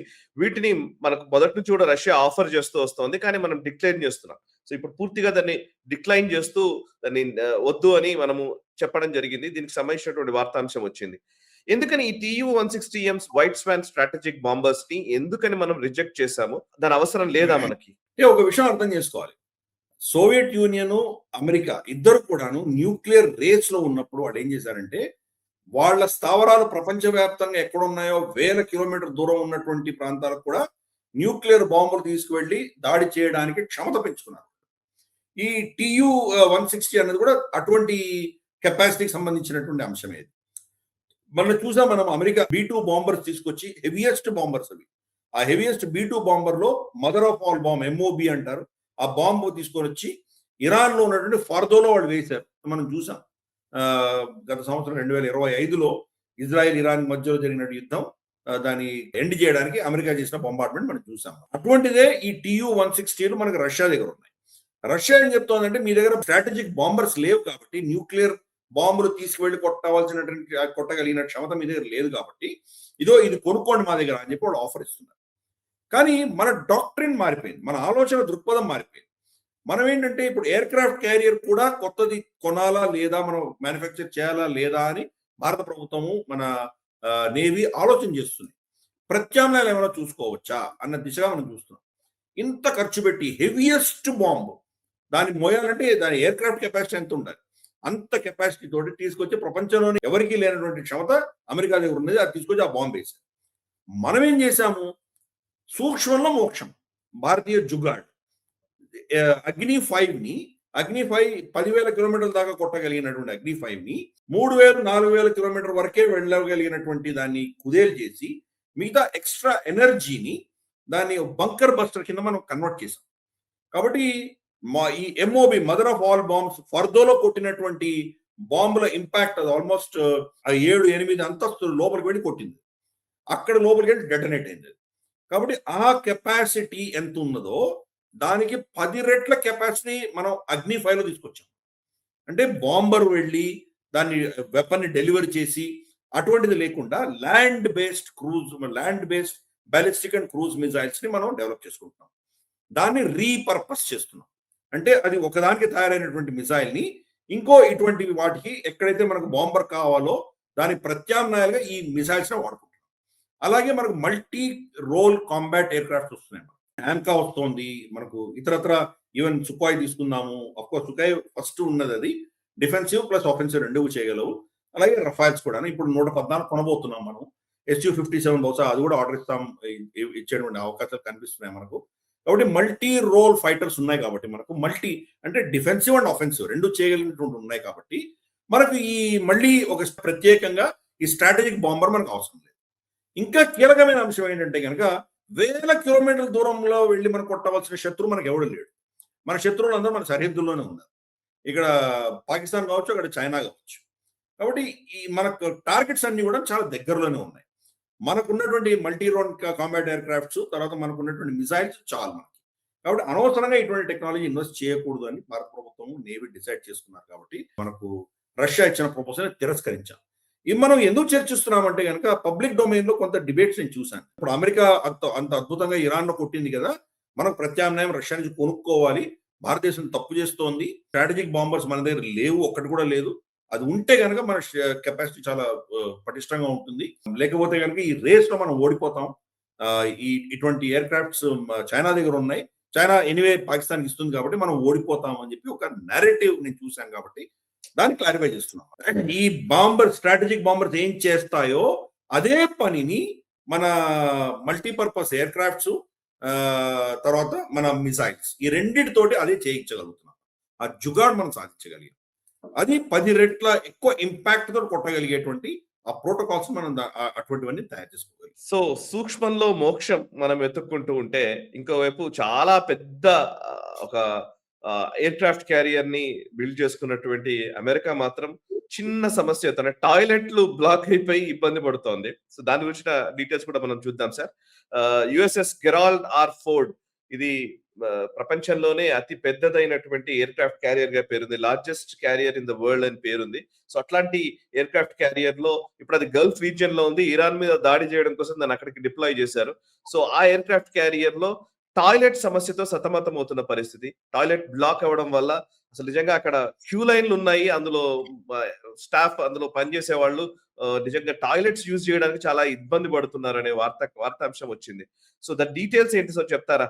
అంటే ఇందాక మనం ఏదైతే మనం ఈ TU 160 గురించి మాట్లాడామో అటువంటిదే ఎయిర్ క్రాఫ్ట్ క్యారియర్లు కూడా. ఇవన్నీ ఎప్పుడో కోల్డ్ వార్ లో ఉన్నటువంటి ఈ టెక్నాలజీ అప్పుడు ఉన్నటువంటి పరిస్థితులలో వీటి అవసరం ఉంది. ఈరోజు ఎయిర్ క్రాఫ్ట్ క్యారియర్ వెళ్తోందంటే ఇరాన్ మిసైల్స్ కానీ హౌతీ మిసైల్స్ కానీ దాని మీద దాడి చేస్తే కనుక తట్టుకునేటువంటి కెపాసిటీ ఉందా వాళ్ళకి. సూపర్ సోనిక్ హైపర్సోనిక్ మిసైల్స్ వచ్చిన సెకండ్లో సిట్టింగ్ డక్స్ అంటే మనం ఎదురు దాన్ని టార్గెట్ పెట్టి కొట్టచ్చు వాటిని. ఇవి ఎంత ఫాస్ట్ గా వెళ్తాయి, 20-30 knots స్పీడ్ లో వెళ్తుంటాయి. కానీ ఈ హైపర్సోనిక్ మిసైల్స్ వాళ్ళు ఎలా తట్టుకోగలరు, సూపర్ సోనిక్ మిసైల్ ఎలా తట్టుకోగలరు? ఈ ఎయిర్ క్రాఫ్ట్ క్యారియర్స్ నుంచి షూట్ డౌన్ చేయగలిగినటువంటి మిసైల్స్ చైనా స్పెసిఫిక్ గా డాంగ్ ఫాంగ్ అనే మిసైల్స్ తయారు చేసి పెట్టుకుంది. గువామ్ లో ఉన్నటువంటి ఇవన్నీ పేల్చేయగలదు. కాబట్టి ఇప్పటికి కూడా ఇంకా అదే వాడుతోంది అమెరికా. ఈ టెక్నాలజీ చాలా పాత టెక్నాలజీ. ప్రపంచం ఎక్కడికో వెళ్ళిపోయింది. మనం మన సరిహద్దు దాటకుండా పాకిస్తాన్ మొత్తం ధ్వంసం చేయగలిగిన కెపాసిటీ మన దగ్గర ఉంది. సరే అఫ్ కోర్స్ మనకు శత్రువులు ఎక్కడో పోయి 6,000, 7,000, 10,000 కిలోమీటర్ దూరంలో వెళ్ళి కొట్టవలసిన శత్రువులు మనకి ఎవరు లేరు. కానీ ఆ టెక్నాలజీస్ మారే కొద్దీ పాత అసెట్స్, అమెరికా దగ్గర ఉన్నటువంటి అసెట్స్, వీటి యొక్క లిమిటేషన్స్ ఏంటో తెలుస్తున్నాయి. జెరాల్డ్ ఫోర్డ్ అక్కడ రెడీగా కూర్చోంది గల్ఫ్ లో ఇరాన్ మీద దాడి చేయడానికి.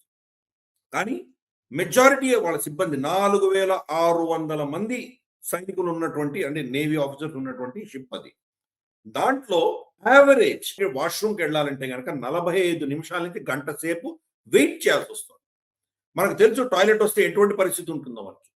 అంటే అంత సిబ్బందికి నిజంగా వాళ్ళకి సరిపడినన్ని టాయిలెట్స్ లేవు.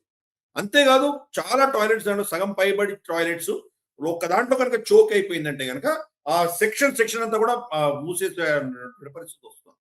అంటే ఈ 45 గంట కూడా 2 గంటలు అవ్వచ్చు, వెయిట్ చేయాల్సిన పరిస్థితి రావచ్చు వాడికి. ప్లస్ దాన్ని క్లీన్ చేయగలిగినటువంటి కెపాసిటీ ఇప్పుడు పాత టెక్నాలజీ ఇప్పుడు అవ్వట్లేదు, క్లీన్ కూడా అవ్వట్లేదు. దాన్ని ఫ్లష్ చేసి మళ్ళీ సముద్రంలోకి పడేయాలంటే కూడా అది అవ్వట్లేదు. ఎంత నార్మల్ ప్రతి మనిషికి పొద్దున ఉన్నటువంటి సమస్య ఇంత పెద్ద ఎయిర్ క్రాఫ్ట్ ని మొత్తం నిర్వీర్యం చేస్తుందంటే మనం అర్థం చేసుకోవచ్చు. ఈరోజు అమెరికా వాళ్ళ మీద యుద్ధమే చేస్తారా, వాళ్ళు టాయిలెట్ కోసం వెయిట్ చేసుకుంటూ కూర్చుంటారు అక్కడ. ఇది అక్కడ ఉన్న పరిస్థితి.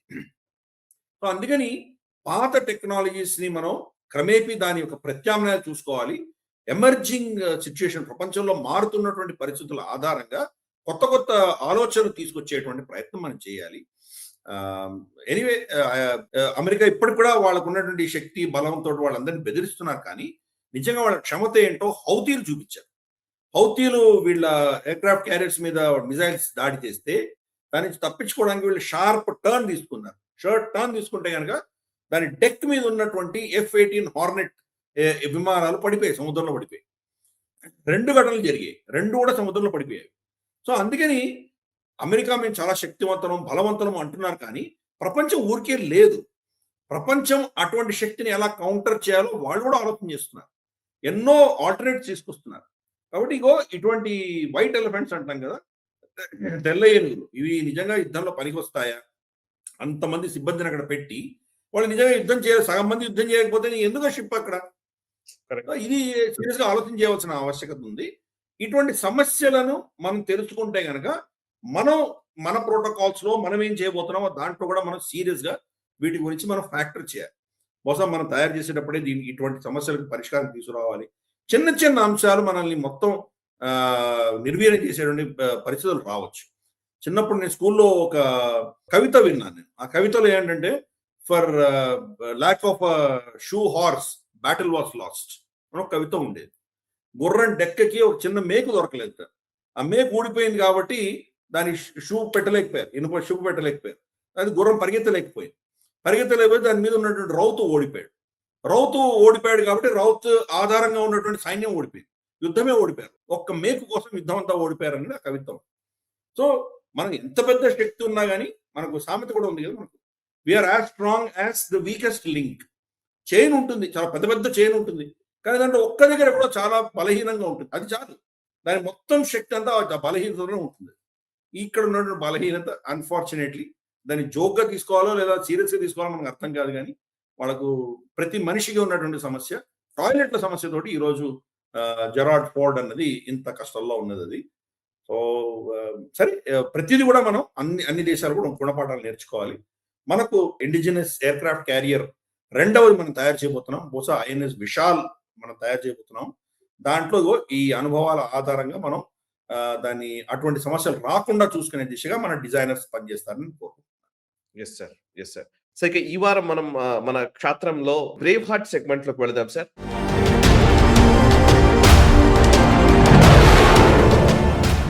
బ్రేవ్ హార్ట్ సెగ్మెంట్ లో గ్రూప్ కెప్టెన్ అభినందన్ వర్ధమాన్ గారి గురించి తెలుసుకోవాలి. సో అది చాలా ఇంపార్టెంట్ సంఘటనలో ఆయన ప్రదర్శించినటువంటి ఆ స్పాంటేనియస్ రియాక్షన్, ఆయన ధైర్య సాహసాలు, వీటన్నిటి గురించి మాట్లాడాలి. 2019లో పుల్వామా అటాక్ జరిగిన తర్వాత దానికి ప్రతిగా మనము బాలాకోట్ ఎయిర్ స్ట్రైక్స్ చేశాము 26 ఫిబ్రవరి రాత్రి. సో ఆ తర్వాత పాకిస్తాన్ రిటాలియేట్ చేయడంతో ఆ టైంలో మిగ్ నిజానికి మాట్లాడితే చాలా అప్పటికే మనం చాలా సామర్థ్యంతో కూడినటువంటి F-16 అటువైపు ఉంటే మనం మిగ్తో అభినందన్ వర్ధమాన్ వీరోచిత పోరాటంతో ఆ F-16 ని కూల్చేశారు. సో ఆయన అని పాకిస్తాన్ పట్టుకుంది. ఆ విషయాలన్నీ కూడా గిరిధర్ గారు చెప్తారు. సో కరెక్ట్ గా ఈ రోజే 27 ఫిబ్రవరి తేదీన 2019లో అభినందన్ వర్ధమాన్ గారిని పాకిస్తాన్ బందీగా తీసుకుంది. ఆ తర్వాత ప్రెషర్ చేసిన తర్వాత ఆయన్ని విడుదల చేసింది. సో 27 ఫిబ్రవరి రోజున ఈ ప్రోగ్రామ్ టెలికాస్ట్ అవుతుంది కాబట్టి వారి గురించే మనం మాట్లాడదాం ఈ వారం మన బ్రేవ్ హార్ట్ సెగ్మెంట్ లో. సార్, అభినందన్ వర్ధమాన్ గారి గురించి వివరాలు చెప్తారా? గ్రూప్ కెప్టెన్ అభినందన్ వర్ధమాన్ మనకు అందరికీ సుపరిచితులే. మన దేశంలో అందరికీ తెలుసు. ఆయన అక్కడ టీ తాగుతూ టీ ఇస్ ఫెంటాస్టిక్ అని ఆయన చెప్పడము, దాన్ని పాకిస్తాన్ దాన్ని అడ్వాంటేజ్ గా వాడుకోవడము, రక్తం కారుతున్నటువంటి మొహంతో ఆయన ఫోటోలు అవి చూసాం మనం. ఇక్కడ లోకల్ గా ఉన్నటువంటి వ్యక్తులు ఆయన పట్టుకోవడము, ఇదంతా మనకు తెలుసు. అక్కడ జరిగిన ఘటనలు మనం కనుక చూసామంటే 27 ఫిబ్రవరి 2019లో బాలాకోట్, ఇందాక నువ్వు చెప్పినట్టు బాలాకోట్ స్ట్రైక్ అయిన మరుసటి రోజు వాళ్ళు ఒక ప్యాకేజ్ పంపించారు. కొన్ని F-16లు, కొన్ని JF-10లు, ఇటువంటి కొన్ని మన దేశం మీదకి వాళ్ళు కొన్ని ఎయిర్ క్రాఫ్ట్స్ పంపించారు. అమెరికన్ F-16s లో ఉన్నటువంటి BVRM, beyond visual range, RAM అని చెప్పేసి మిజైల్స్ వాళ్ళు మన మీద ఫైర్ చేశారు. ఎక్కడ ఫైర్ చేశారు? పూంచ్ మీద ఫైర్ చేశారు. పూంచ్ మన క్యాంటన్ మీద ఫైర్ చేశారు. మనం ఏం చేసామంటే ఇమ్మీడియట్ గా మన దగ్గర ఉన్నటువంటి ఎయిర్ క్రాఫ్ట్స్ ని మనం స్క్రాంబుల్ చేసి దాన్ని మనం ఆకాశంలో తీసుకెళ్ళాం. మనకు అన్ఫార్చునేట్ అప్పుడు MiG-21 బైసన్ అవి ఉండేవి మనకు. గత సంవత్సరమే దాన్ని కంప్లీట్ గా మనం డీకమిషన్ చేసాం. కానీ అప్పుడు ఇంకా అవి పనిచేస్తుండే. MiG-21 వచ్చేసి ఎప్పుడో 60 దశకంలో కొన్నటువంటి పాత టెక్నాలజీ. అయినా మనం వాళ్ళకి ఏదో సవాలు విసరాలి కాబట్టి మనం వెళ్ళాం. F-16 చాలా అడ్వాన్స్డ్ ఎయిర్ క్రాఫ్ట్. అది వాళ్ళు ఏం చేశారంటే గ్రౌండ్ బేస్డ్ ప్లస్ F-16 ఈ రెండు లెవెల్స్ నుంచి కూడా MiG-21 యొక్క కమ్యూనికేషన్ ని జామ్ చేశారు. సో అభినందన్ వర్ధమాన్కి కమ్యూనికేషన్ పోయింది. మన గ్రౌండ్ స్టేషన్ నుంచి కమ్యూనికేషన్ కట్ అయిపోయింది. కానీ ఆయనకి ఎంత నేర్పు ఉండింది, ఆయనకి ఎంత ట్రైనింగ్, ఎటువంటి ప్రెసిషన్తో ఆయన చేయగలిగారంటే ప్రపంచ హిస్టరీలో second generation air craft, 4th generation air craft ని షూట్ డౌన్ చేసింది ఏకైక ఘటన. F-16 4th generation air craft, 4 or 4.5 generation air craft. MiG-21 second generation air craft, ఎప్పుడో పోతుంది. దాంతో కొట్టగలిగారంటే ఎంత నైపుణ్యం ఉండాలి. ఇది మ్యాథమెటిక్స్, షియర్ మ్యాథమెటిక్స్, ఏరోడైనమిక్స్, మనకు వెక్టర్స్ ఎలా ఫిక్స్ చేయాలి, దీని మొత్తం క్యాల్కులేషన్ అంత ప్రిసైజ్ గా ఆయన కొట్టారు. వాళ్ళకి ఏంటంటే డాగ్ ఫైట్స్ ఎలా ఉంటుందంటే, డాగ్ ఫైట్ అంటారు మనకు, ఆకాశంలో 2 విమానాలు యుద్ధం చేసుకుంటున్నప్పుడు దాన్ని డాగ్ ఫైట్ అంటారు. ఒకటి వెళ్తున్నప్పుడు దీని రేంజ్ కి దొరకకుండా వెళ్తారు. అంటే ఇది తిరిగి వాళ్ళని ఫైర్ చేసేంత లోపల దీనికి ఇంకొక టర్న్ తీసుకుంటారు వాళ్ళు. సో వాళ్ళకి దొరకకుండా తిరిగేటువంటి మెనూవర్స్ ఉంటాయి. ఆ మెనూవర్స్ లో వీళ్ళ మిసైల్ రేంజ్ కి ఎగ్జాక్ట్ గా దాని పరిధిలో లేకుండా వాళ్ళు వెళ్ళిపోయేటువంటి ఆ డాగ్ ఫైట్స్ చేస్తుంటారు. అటువంటిది అభినందన్ వర్ధమాన్ ఎలా వాళ్ళని హంట్ చేసి పర్ఫెక్ట్ టైం చూసి కొట్టేసరికి F-16 వాళ్ళ ఎయిర్ క్రాఫ్ట్ కూలిపోయింది. అఫ్ కోర్స్ అమెరికా దాన్ని ఓపెన్ గా చెప్పలేదు. లాక్హీడ్ మార్టిన్ అవును మా ఎయిర్ క్రాఫ్ట్ ని MiG-21 కూల్ చేసింది అంటే వాళ్ళ పరిస్థితి ఏమవుతుంది, ఎవడు కొంటాడు వాళ్ళ దగ్గర. కాబట్టి అమెరికా ఈ రోజు దాకా నోరు మెదపకుండా ఉంది. కానీ వాళ్ళకి కూడా తెలుసు ఏమైందో, వాడి నష్టం ఎలా అయిందో మనకు తెలుసు. వీడియో ఫుటేజెస్ ఉన్నాయి, కింద 2 పడుతున్నటువంటి వీడియో ఫుటేజెస్ ఉన్నాయి. తర్వాత గ్రౌండ్ లెవెల్లో ఇన్ఫర్మేషన్ మనకు ఉన్నది. కాబట్టి ఆ పరిస్థితుల్లో ఆయన అక్కడ అన్ఫార్చునేట్ గా మనకు లైన్ ఆఫ్ కంట్రోల్ నుంచి 7 కిలోమీటర్ల దూరంలో ఉన్నటువంటి హరాన్ అన్నటువంటి ఒక గ్రామంలో పడిపోయారు. పడిపోయి ఆయన అక్కడ విలేజర్స్ అడిగారు, నేను ఎక్కడ పడ్డాను, నేను భారతదేశంలో పడ్డానా పాకిస్తాన్ సైడ్ పడ్డానా అని చెప్పి అడిగితే, నువ్వు భారతదేశంలో పడ్డావు అని చెప్పి వాళ్ళు అబద్ధం చెప్పారు. భారతదేశమే యాక్చువల్ గా వాళ్ళ అధీనంలో ఉన్నటువంటి పిఓజేకే అక్కడ పడ్డారు. సో అనేసరికి ఆయన భారత్ మాతాకి జై అన్నారు. అనగానే వాళ్ళందరూ పాకిస్తాన్ జిందాబాద్ అని చెప్పి వాళ్ళందరూ ఈయనను పట్టుకొని కొట్టడం మొదలుపెట్టారు. ఇంతలోపల ఈయన క్రాష్ అయిందని వాళ్ళకి పాకిస్తాన్ ఆర్మీకి తెలిసింది కాబట్టి వాళ్ళు వచ్చి ఆయన అరెస్ట్ చేశారు. అరెస్ట్ చేసి ఆయన తీసుకెళ్లి ఇంట్రాగేట్ చేశారు. కళ్ళు గంతలు కట్టేసి చేతులు కట్టేసి ఆయన ఇంట్రాగేట్ చేశారు. ఇంట్రాగేట్ చేసి బహుశా చిత్రహింసలో పెట్టుండొచ్చు, మనకు అది ఆఫీషియల్ బయట ఎవరు చెప్పరు. అది వీడియోలు చూపించి ఆయనకి టీ తాగిస్తున్నట్టు, నేను బాగానే ట్రీట్ చేశాం కదా, ఇవన్నీ చెప్పించారు ఆయనతో. దాంట్లో చాలా హుందాగా ఆయన కొన్ని డీటెయిల్స్ అడిగితే కనుక, నేను ఆపరేషన్ డీటెయిల్స్ ఇవ్వనండి, నాకు ఇచ్చిన ట్రైనింగ్ ప్రకారం, నాకు ఉన్నటువంటి ఇన్స్ట్రక్షన్స్ ప్రకారం నేను ఎంత చెప్పగలను అంతే చెప్పాను, మీకు చెప్పాలని నేను ఏమి చెప్పకూడదో అవి నేను చెప్పను అని చెప్పాడు. ఓపెన్ గా చెప్పాడు. I'm not supposed to tell. చాలా స్పష్టంగా చెప్పారు. కాబట్టి అటువంటి ధైర్య సాహసాలు చూపించినటువంటి వ్యక్తి ఆయన. తర్వాత మనకు తెలుసు, భారతదేశం వాళ్ళ ఐఎస్ఐకి మనం మెసేజ్ పంపించాం, మేము రిటాలియేట్ చేయబోతున్నాం, చాలా సీరియస్ లెవెల్ రిటాలియేషన్ ఉండబోతున్నాం. మన బ్రహ్మోస్ మిజైల్స్ అన్ని మనం ఫార్వర్డ్ బేసిస్ షిఫ్ట్ చేసాం. 27 ఆయన దొరికిపోయారు. 28 రాత్రి, అంటే ఫిబ్రవరి 28 ఉంటుంది కదా. సో ఫస్ట్ ఈవినింగ్ అంతా, అంటే మనకి డెసిషన్ తీసుకొని కమ్యూనికేషన్ అంతా ఒక రోజు పట్టింది. 28 1 మార్చ్ రాత్రి 9 గంటలకు భారతదేశం మన మీద మిజైల్ దాడి చేయబోతోంది అని ఇన్ఫర్మేషన్ వచ్చి షా మహమూద్ ఖురేషి వాళ్ళ ఫారెన్ మినిస్టర్ గజగజ వణికిపోతున్నాడు. వాళ్ళ సెనేటర్లు పార్లమెంట్ సాక్షిగా చెప్పారు. ఇమ్రాన్ ఖాన్ మీద ఒత్తిడి వచ్చింది. సౌదీ అరేబియా కావచ్చు, చైనా కావచ్చు, తర్వాత మనకు యుఏఈ కావచ్చు, ఖత్తర్ కావచ్చు, చాలా దేశాలు ఇమ్రాన్ ఖాన్ ప్రధానమంత్రి, ఇమ్రాన్ ఖాన్ స్పష్టంగా చెప్పారు, మీరు కనుక అతన్ని వదలకపోతే భారతదేశం రిటాలియేషన్ చాలా పెద్ద ఎత్తున ఉండబోతోంది, మీకు తయారీగా మీరు రెడీగా లేరు, మీరు ఆ రిటాలియేషన్ మీరు తట్టుకోలేరు, ఇమ్మీడియట్ గా రిలీజ్ చేయండి అని అతని మీద బెదిరింపులు వస్తే అప్పుడు రిలీజ్ చేశాడు. కానీ అఫ్ కోర్స్ నేను చాలా శాంతి కోసం, శాంతి కామకుణ్ణి, అది ఇది అంటూ రిలీజ్ చేశాడు. ఇక్కడ కూడా మనకు ముంబత్తి గ్యాంగ్ అంటారు కదా, వీళ్ళు పాకిస్తాన్ భారతదేశం మిత్రులు అని చెప్పుకునేటువంటి గ్యాంగ్, వీళ్ళు యాక్చువల్గా ఇమ్రాన్ ఖాన్ కి నోబెల్ ప్రైజ్ ఇవ్వాలి. అంతటి పరిస్థితి, ప్రిజనర్ ఆఫ్ వార్ దొరికినా కానీ కూడా చూడు 48 గంటల్లో వదిలేశాడు. కాబట్టి ఎంత గొప్ప మనసు ఉన్నటువంటి వ్యక్తి అని చెప్పి వీళ్ళు వందిమాగలు పలికే వాళ్ళు ఇక్కడ కూడా ఉన్నారు. కానీ అభినందన్ వర్ధమాన్ అటువంటి సిచ్యుయేషన్ లో ఒక హుందాతనం మెయింటైన్ చేయడమే కాదు, మన రక్షణ వ్యవహారాలకు సంబంధించిన డీటెయిల్స్ ఆయన ఇవ్వలేదు. సరే, ఆయన దెబ్బలు తగిలాయి, ఆయన మళ్ళీ తిరిగి వచ్చారు, ఆయన డీబ్రీఫింగ్ చేశారు, అక్కడ ఏమేమి జరిగాయి అవన్నీ వచ్చాయి. త్వరలోనే ఆయన మళ్ళీ ఎయిర్ ఫోర్స్ లో ఆయన మళ్ళీ రీజాయిన్ అయిపోయారు, డ్యూటీలోకి వచ్చేసారు. ఇప్పుడు కూడా ఆయన డ్యూటీలో ఉన్నారు, ఇంకా ఎయిర్ ఫోర్స్ లో పనిచేస్తున్నారు. ఆయన కుటుంబం అంతా కూడా తమిళనాడులో ఉంటారు. ఆయనకు ఈ యొక్క సాహసోపేతంగా అక్కడ ప్రవర్తించినందుకు వీర్ చక్ర ఆయనకు బహుమతి ఇచ్చారు. ప్లస్ ఆయన తమిళనాడులో ఉన్నటువంటి తమిళియన్ జైన్, ఈ విషయం చాలా మంది తెలియదు. జైన్లు తమిళనాడులో ఈ ముస్లిం రాజ్యాలు ఉత్తర భారతదేశంలో ఉన్నప్పుడు చాలా వేల కుటుంబాలు వచ్చేసి దక్షిణాదిన సెటిల్ అయిపోయాయి. సరే, మనకి ఇక్కడ హైదరాబాదు, తెలంగాణలో కూడా మనకు బహమనీ సుల్తాన్లు వీళ్ళందరూ వచ్చారు కాబట్టి హిందూ రాజ్యాలలో వీళ్ళు వెళ్ళి సెటిల్ అయ్యారు. కొన్ని తరాలు, అంటే కనీసం కొన్ని 100 సంవత్సరాలు వాళ్ళు అక్కడ సెటిల్ అయిపోయారు జైన్స్ వాళ్ళు. అందుకనే వర్ధమాన్ అంటే తెలుసు, మహావీర్ వర్ధమాన్ పేరు. కాబట్టి జైన్ సమాజం ఆయన సత్కరించింది, మహావీర్ జైన్ పురస్కరించినారు. ప్లస్ మనకు బేక్ ఒబరాయ్ అభినందన్ వర్ధమాన్ క్యారెక్టర్ వేసి మనకు బాలాకోట్ పేరిట ఒక సినిమా 2020లో వచ్చింది. ఏం జరిగింది, ద ట్రూ స్టోరీ అని చెప్పి వాళ్ళు సినిమా తీశారు. దాంట్లో కూడా ఈయన గురించి మనం విన్నాం. ఇది ఒక మన దేశంలో జరిగినటువంటి ఒక అద్భుతమైన ఘటన. మనం ఎలా భారత ప్రభుత్వం అంత టఫ్ స్టాండ్ తీసుకుని పాకిస్తాన్ని తల వంచి ఇతన్ని మళ్ళీ విడుదల చేసుకొని సురక్షితంగా తీసుకురాగలిగాము. ఇది ఒక చాలా పెద్ద ఘటన, హిస్టరీలో నిలిచిపోతుంది. ఇది ఒక 2nd generation air craft, 4th generation air craft కొట్టడం ఏంటి, ఈ 48 గంటల్లో ప్రిజనర్ ఆఫ్ వార్ భారతదేశానికి మళ్ళీ సురక్షితంగా తిరిగి రావడం ఏంటి, సో కాబట్టి ఒక న్యూక్లియర్ పవర్డ్ దేశం అంత ఉనికిపోవడం ఏంటి, ఇవన్నీ కూడా చాలా అద్భుతమైన విషయాలు. దాంట్లో కెప్టెన్ అభినందన్ వర్ధమాన్ యొక్క భూమిక చాలా కీలకమైంది. ఆయన ఆయురారోగ్యాలతోటి దేశ సేవలు ఇంకా చాలా చేస్తారని, ఆయన రిటైర్ అయిన తర్వాత కూడా ఆయనకు జరిగినటువంటి అనుభవాల దృష్ట్యా ఈ ధైర్య సాహసాలు అన్ని కూడాను రాబోయే తరాలకి ప్రేరణగా నిలుస్తారని ఆయనకి ఆయన కుటుంబానికి అందరూ కూడా అభినందనలు చెప్తాం. Yes sir. ఇక నెక్స్ట్ ఈ వారం మన వెపన్ సెగ్మెంట్ లోకి వెళ్దాం సార్.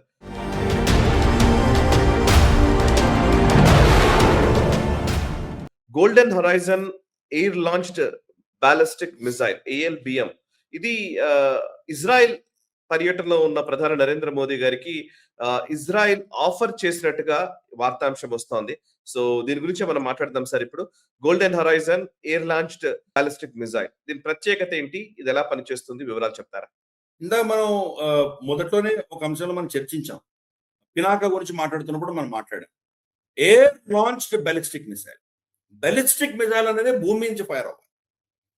బాలిస్టిక్ మిసైల్ అంటే మనకు యాక్చువల్గా క్షాత్రంలో ఫస్ట్ ఇనీషియల్ ఎపిసోడ్స్ లో మనం బాలిస్టిక్ మిసైల్ అంటే ఏంటి, క్రూజ్ మిసైల్ అంటే ఏంటి, రెండింటికి తేడా ఏమున్నాయి మనం డిస్కస్ చేసాం. బాలిస్టిక్ మిసైల్ అంటే కనుక దాన్ని షూట్ చేస్తే మన అట్మాస్ఫియర్ లోపల దాకా వెళ్ళొచ్చేటువంటి కొన్ని బాలిస్టిక్ ఉన్నాయి, ఇంకొన్ని మన అట్మాస్ఫియర్ దాటి ఆ స్పేస్ లోకి వెళ్ళి అక్కడి నుంచి మళ్ళీ తిరిగి వచ్చేటువంటి కొన్ని బాలిస్టిక్ మిసైల్స్ ఉన్నాయి. దీన్ని ఏమంటారంటే దాన్ని యాక్సలరేషన్ ఫేజ్ అంటారు. ఫైర్ చేసిన తర్వాత స్పీడ్ గా వెళుతుంది. స్టెబిలైజేషన్ ఫేజ్ ఉంటుంది పైన.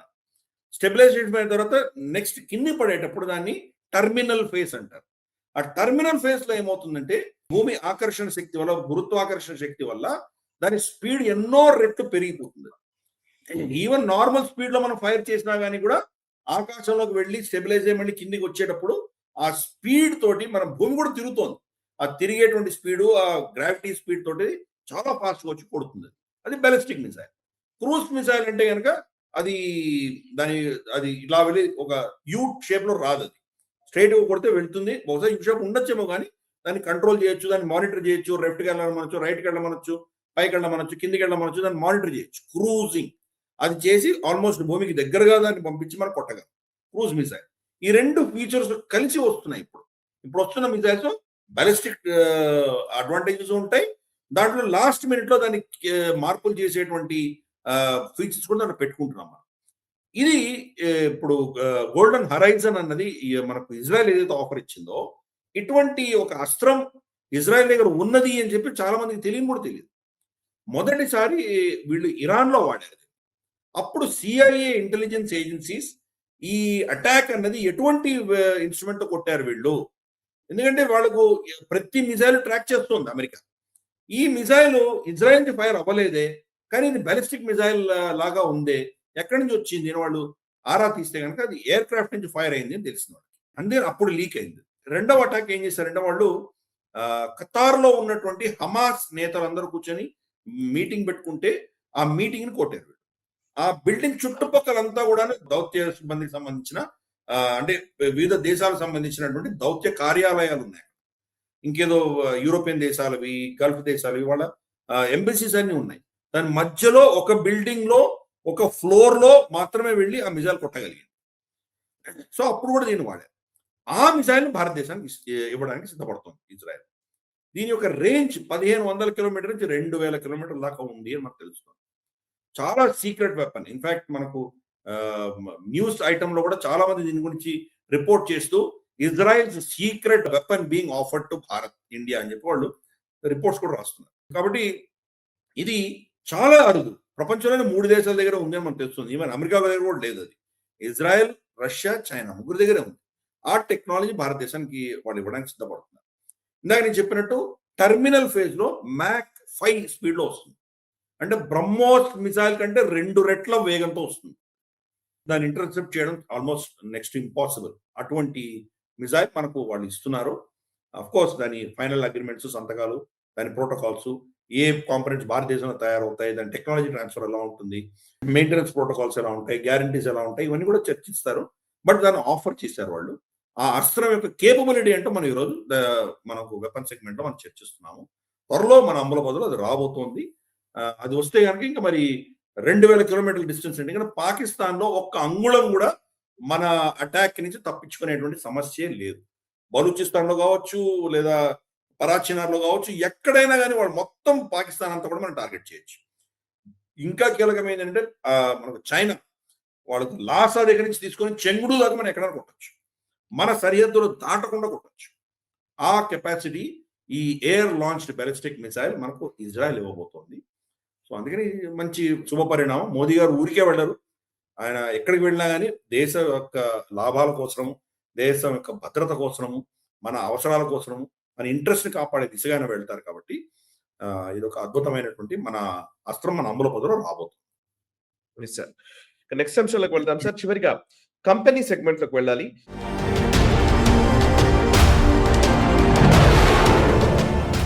హిమాచల్ ప్రదేశ్ షిమ్లాలో ఉన్నటువంటి షోఘీ కమ్యూనికేషన్స్, వీళ్ళు చాలా అత్యాధునికమైనటువంటి టెక్నాలజీని భారత త్రివిధ దళాల కోసం అందిస్తూ ఉన్నారు. అందులో కూడా సర్వీలియన్స్ సిస్టమ్స్ కావచ్చు, ఎలక్ట్రానిక్ వార్ఫేర్ కి సంబంధించి, ఇంటెలిజెన్స్ విభాగాలకు సంబంధించినటువంటి అద్భుతమైనటువంటి ఎక్విప్మెంట్ ని వీళ్ళు అందిస్తూ ఉన్నారు. సుమారు 70 దేశాల్లో వీళ్ళ కార్యకలాపాలు ఉన్నాయని తెలుస్తోంది. ఇంటెలిజెన్స్ ఏజెన్సీస్ కి ఇచ్చేటువంటి కార్యకలాపాలు ఉన్నాయి. సార్ డీటెయిల్స్ చెప్తారా షోఘీ కమ్యూనికేషన్స్ లిమిటెడ్ గురించి? షోఘీ కమ్యూనికేషన్స్ లిమిటెడ్ అన్నది హిమాచల్ ప్రదేశ్ లో మనకు అనంత్ బిందల్ అన్నటువంటి ఆయన 1998లో స్టార్ట్ చేశారు. కానీ మనం ఇక్కడ ఒక కాషన్ ఇవ్వాలి మన ప్రేక్షకులకి. మనము ఇది చాలా అద్భుతమైనటువంటి కంపెనీ. ఈ కంపెనీ చేస్తున్నటువంటి ప్రోడక్ట్స్ మోస్ట్ మోడర్న్ వార్ఫేర్ సంబంధించినటువంటి అంశాలు. మనము ఎక్కడా కూడాను సీక్రెట్స్ బయట పెట్టట్లేదు. ఈ కంపెనీ వాళ్ళ వెబ్సైట్ లో చెప్పినటువంటి అంశాలు మాత్రమే మనం బయట చెప్తున్నాం. ఎందుకంటే ఇది ఎలక్ట్రానిక్ వార్ఫేర్ సంబంధించింది. ఎలక్ట్రానిక్ వార్ఫేర్ మన శత్రువుకు తెలిస్తే కనుక మనం ఎలా కౌంటర్ చేస్తున్నామో తెలిస్తే బహుశా వాళ్ళు తట్టుకునేటువంటి ప్రోటోకాల్స్ వాళ్ళు పెట్టుకోవచ్చు. కానీ ఈ కంపెనీ మన దేశానికి ఎటువంటి సేవలు అందిస్తోంది అన్నది వాళ్ళ వెబ్సైట్ లోనే ఉన్నది. కాబట్టి మనకే తెలియంగా లేనిది మన శత్రువు దీన్ని అణువు దాన్ని ట్రాక్ చేస్తున్నారు. కాబట్టి మనం ఏది కూడాను బయట చెప్పకూడనటువంటి అంశాలు ఏం చెప్పట్లేదు. మనం ఆల్రెడీ పబ్లిక్ డొమైన్ లో ఉన్నవి మాత్రమే చెప్తున్నాం. ఎందుకంటే వీళ్ళు ఇవ్వగలుగుతున్నటువంటి కెపాసిటీస్ లో కొన్ని చూస్తే కనుక రిమోట్ డివైస్ డేటా ఎక్స్ట్రాక్షన్, ఈ కెపాసిటీ అంటే రిమోట్ ఎక్కడో మన పాకిస్తాన్ లో అసీం మునీర్ సెల్ ఫోన్ లో ఏముందో వీళ్ళు ఎక్స్ట్రాక్ట్ చేయగలరు. అంటే ఊరికి ఉదాహరణ చెప్తున్నాను. రిమోట్ గా ఉన్నటువంటి దాన్ని వీళ్ళు తీసుకోగలరు. అలాగే మన ఇంటెలిజెన్స్ ఆపరేటివ్స్, పాకిస్తాన్ లో పనిచేస్తున్న ఇంటెలిజెన్స్ ఆపరేటివ్స్, వాళ్ళ దగ్గర డివైజెస్, ఈ కంపెనీ ఇచ్చేటువంటి డివైజెస్ తీసుకొని వెళ్తే కనుక ఆ పక్క బిల్డింగ్ లోనో ఆ వీధిలోనో ఎవరో ఐఎస్ఐ ఆపరేటివ్ ఉన్నారంటే వీడు ఇక్కడ కూర్చుంటే కనుక సిగ్నల్స్ అన్ని వీళ్ళు ట్రాక్ చేయొచ్చు. అటువంటి ఎక్విప్మెంట్ వీళ్ళు ఇస్తున్నారు. శాటిలైట్ తర్వాత మనం చూస్తే కనుక strategic global geo location call interception solutions. మనకు తెలుసు అప్పుడు జనరల్ ముషరఫ్, జనరల్ అజీజ్ వీళ్ళిద్దరూ ఆయన బెయిజింగ్ లో ఉండి వీళ్ళిద్దరూ కార్గిల్ యుద్ధం అప్పుడు వాళ్ళు మాట్లాడుకుంటున్నారంతా మనం లీక్ చేసాం. ఇప్పుడు కార్గిల్ యుద్ధం అప్పుడు మనం లీక్ చేయగలిగాం. ఇటువంటి టెక్నాలజీ రిమోట్ గా ఎవరెవరు ఏం మాట్లాడుకుంటున్నారో, ఎక్కడి నుంచి మాట్లాడుతున్నారు, ఏం మాట్లాడుతున్నారు ట్రాక్ చేయగలిగిన కెపాసిటీ ఈ కంపెనీ మనకు ఆ టెక్నాలజీ ఇవ్వబోతుంది. జామర్స్ ఉన్నాయి, మనకు ఎలక్ట్రానిక్ జామర్స్ ఉన్నాయి. అలాగే మనకు for instance IEDs, improvised explosive devices, మనకు నార్మల్ టెర్రరిస్టులు పెడుతుంటారు, అలాగే సైన్యాలు కూడా పెడుతుంటాయి. అది అక్కడ పెట్టి దాన్ని సరిగ్గా వాళ్ళ ఆర్మీ కాన్వాయ్ వెళ్తున్నప్పుడు దాన్ని రిమోట్ గా డిటోనేట్ చేసుకుని పేలిపోతాయి అని మనం చూసాం. బలుచి లిబరేషన్ ఆర్మీ ఎలా చేస్తుందో మనం చూస్తున్నాం. అటువంటి డివైజర్ని కూడా ఎలక్ట్రానిక్ గా జామ్ చేసేయగలరు. అంటే వీళ్ళు రిమోట్ గా పేల్చడానికి బటన్ నొక్కినా అవి ఏం పేలవు. అటువంటి టెక్నాలజీ వీళ్ళు దగ్గర ఉంది. సో ఎలక్ట్రానిక్ వార్ఫేర్ లో కావాల్సినటువంటి ఎన్నో ప్రోడక్ట్స్ వీళ్ళు తీసుకొస్తున్నారు. రేడియో ఫ్రీక్వెన్సీ జామర్స్ ఉన్నాయి. ఫర్ ఇన్స్టెన్స్ మనకు ఎయిర్ క్రాఫ్ట్స్ కానీ మిజైల్స్ కానీ రేడియో ఫ్రీక్వెన్సీ ఆధారంగా టార్గెట్ ఎత్తుకుంటూ వెళ్తుంటాయి, దాన్ని జామ్ చేయొచ్చు. ఈ కంపెనీ ఆ కెపాసిటీ ఉంది. అంటే ఎంత అడ్వాన్స్డ్ టెక్నాలజీ వీళ్ళ దగ్గర ఉందో అర్థం చేసుకోవచ్చు. 70 దేశాలు వీళ్ళు సప్లై చేస్తున్నారు. అంటే అఫ్ కోర్స్ భారత ప్రభుత్వం పర్మిషన్ ఇస్తేనే వాళ్ళు అమ్మగలరు, లేకపోతే అమ్మలేరు. కాబట్టి అటువంటి ఒక highest level of electronic warfare చేయగలిగిన కెపాసిటీ వీడి దగ్గర ఉంది. Anti drone systems of course అందరి దగ్గర ఉంటుంది, వీడి దగ్గర కూడా ఉంది. మనం చూస్తే కనుక ఏవియానిక్స్ లో వీళ్ళు చాలా ఎన్నో అద్భుతాలు సృష్టిస్తున్నారు. అలాగే వీళ్ళు హై రెజల్యూషన్ ఇమేజింగ్ సొల్యూషన్స్ చాలా ఉన్నాయి వీళ్ళ దగ్గర. ఈడబ్ల్యూఎస్ అంటారు, ఎలక్ట్రానిక్ వార్ఫేర్ సూట్స్, వీళ్ళ చాలా అద్భుతమైనటువంటి ప్రోడక్ట్స్ వీళ్ళ దగ్గర ఉన్నాయి. మనం 2K అని చెప్పాము. అఫ్ కోర్స్ ఇంకా వాళ్ళ కెపాసిటీస్ ఏ లెవెల్లో ఉన్నాయి, ఎవరితో కొలాబరేట్ చేస్తున్నారు, అటువంటి సీక్రెట్స్ వాళ్ళు చెప్పరు, మనం దాని గురించి ఎక్కువ చెప్పట్లేదు. కానీ ఈ రోజు మనం ఆపరేషన్ సింధూర్ లో పాకిస్తాన్ ఎప్పుడు ఎక్కడ ఏం ఆలోచన చేస్తుందో కూడా మనం ట్రాక్ చేయగలిగాం. కాబట్టి ముందస్తుగానే దాన్ని మనం కొట్టగలిగాము, దాన్ని మనం కౌంటర్ చేయగలిగాము. ఆ కెపాసిటీస్ అన్ని కూడా ఇటువంటిది షోఘీ లాంటి కంపెనీలు మన దేశంలో ఉన్నవి, అలాగే ఇంటెలిజెన్స్ షేర్ చేస్తున్న దేశాలు మనకు ఇజ్రాయెల్, ఫ్రాన్స్ లాంటి దేశాలు. వీటి వల్ల ఈ ఎలక్ట్రానిక్ కెపాసిటీ మనకు ఉంది కాబట్టి మనం ఈరోజు హ్యాండిల్ చేయగలుగుతున్నాము. షోగి కమ్యూనికేషన్స్ కంపెనీకి, వాళ్ళ అధినేత అయినటువంటి అనంత్ బిందల్ గారికి, వాళ్ళ సిబ్బందికి ఇటువంటి అద్భుతాలు తీసుకొచ్చి మన దేశ రక్షణకు, మన దేశ ఇంటెలిజెన్స్ వర్గాలకు సహాయపడుతున్నటువంటి ఈ కంపెనీని, వీళ్ళందరినీ కూడా మనం అభినందిద్దాము. ఇటువంటి వాళ్ళు ఇంకా రావాలి మన దేశంలో. మన శత్రువుని ఇంకా మనం చాలా ఎఫెక్టివ్ గా కౌంటర్ చేయగలిగినటువంటి కెపాసిటీ ఇటువంటి ఈ కంపెనీ ఇంకా మునుముందు చాలా అద్భుతాలు సృష్టిస్తుందని మనం కోరుకుందాము. అభినందనలు తెలుపుతాం. Yes sir, super sir. నిజంగా చాలా విషయాలు మీరు ఓపిక్గా వివరించారు. నిజానికి ఇప్పుడు టైం, ప్రేక్షకులారా, ఇప్పుడు టైం 2 అవుతోంది, 1:50 రాత్రిపూట. సో ఇంత టైట్ స్కెడ్యూల్లో గిరిధర్ గారు చాలా విషయాలు ఓపిక్గా ఇంత పర్ఫెక్ట్ గా మనకు వివరించారు అంటే వారికి నిజంగా ధన్యవాదాలు. నిజంగా thank you very much sir. Thank you very much. So చూసారు కదా, ఇది ఈ వారం క్షాత్రం ఎపిసోడ్. ఇది 80వ ఎపిసోడ్. ఈ ఎపిసోడ్ ని లైక్ చేయండి, 10 మందికి షేర్ చేయండి, కమెంట్స్ ద్వారా మీ అభిప్రాయాలు మాతో పంచుకోండి. మనసా వాచా కర్మణ, దేశగీతం కోసం నేషనలిస్ట్ హబ్. ఈ వీడియో మీకు నచ్చినట్టయితే లైక్ చేయండి, 10 మందికి షేర్ చేయండి, అలాగే కామెంట్ల రూపంలో మీ అభిప్రాయాలను మాతో పంచుకోండి. Nationalist hub group of channels ను సబ్స్క్రైబ్ చేసుకుని తెలుగునాట జాతీయవాద జర్నలిజాన్ని ప్రోత్సహించండి. ఈ వీడియో కింద ఉన్న బెల్ ఐకాన్ పై క్లిక్ చేయడం మర్చిపోవద్దు.